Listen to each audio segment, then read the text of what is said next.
Beautiful day out, though. This is the picture of a couple in love. I think we complement each other really well, and he's very driven, and I think that brings that out in me a bit, and he just makes me smile and laugh, and he's just perfect. We always have so much fun together, and she really is my best friend, and I really want to spend the rest of my life with her. Robert Newcomb thought if he was going to ask Katie Hanlon to marry him, it had to be memorable. Kind of thinking something big, you know, she's pretty special, so I called home and told them I wanted to write a message in the field and kind of see it from above.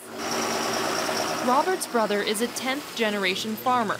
David works on the family's land in Nova Scotia's Annapolis Valley. It was a big event in his life, and I was just glad to be a part of it, and my dad figured I was the best man for the job, so away I went. After weeks of planning, David carved out the special note in less than a day.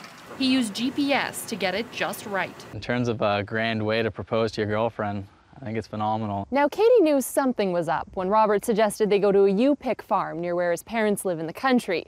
Little did she know, though, that Robert had planned to have a helicopter pick them up and take them for a ride. So when we were driving up, he's like, oh, let's just stop at my parents' house first.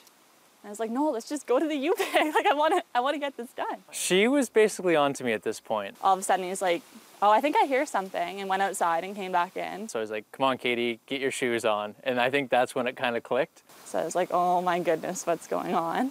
And we went outside, and there was a helicopter, and I was a bit in shock. He positioned the helicopter perfectly, so she was looking out the window, and I'm leaning over her trying to see the message, see what's going on. I noticed he was looking out the window a lot, so I was like, maybe I should look out the window too. And I started looking down, and I saw it first. Below them, in giant letters, harrowed into a soybean field, "Will you marry me?" I was speechless. I just started crying. And I looked up at her face, and it was just tears just all over.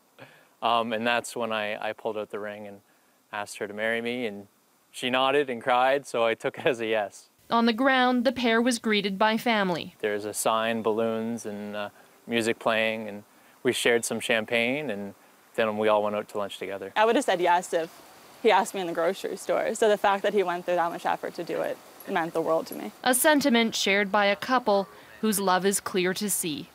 Kellen Sundahl, CTV News, Centerville, Nova Scotia.